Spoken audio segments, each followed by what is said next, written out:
మాయా గులకరాళ్ళు. ఒక సాయంత్రం చిన్నారి మీనా నది తీరంలో ఆడుకుంటూ ఉంది.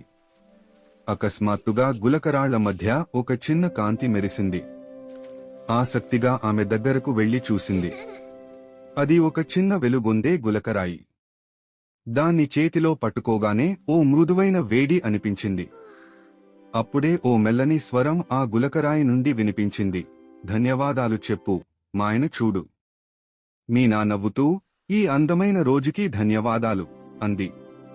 వెంటనే ఆకాశం మరింత ప్రకాశించింది.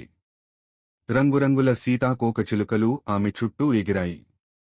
ఆమె ఆశ్చర్యంతో చూసింది. ఇంటికి వెళ్లి, అమ్మా, నాకు ఇష్టమైన వంట చేసినందుకు ధన్యవాదాలు అంది. అమ్మ ముఖం ఆనందంతో మెరిసింది. ఇంట్లో సంతోషం నిండింది. మరుసటి రోజు పాఠశాలలో టీచర్కు ధన్యవాదాలు చెప్పింది. పాఠాలు సులభంగా అర్థమయ్యాయి. ఇది నిజంగానే పనిచేస్తోంది అని మీనా ఆనందించింది. ఒకరోజు ఆటలో ఓడిపోయి కోపంతో ధన్యవాదాలు చెప్పడం మర్చిపోయింది. వెంటనే ఆ గులకరాయి వెలుగు తగ్గిపోయింది. అది చల్లబడింది. మీనా బాధపడింది. అప్పుడు ఆమె గ్రహించింది, మాయ గులకరాళ్లలో లేదు, కృతజ్ఞత గల హృదయంలో ఉంది. ఆమె అందరికీ హృదయపూర్వకంగా ధన్యవాదాలు చెప్పింది. గులకరాయి మళ్లీ ప్రకాశించింది.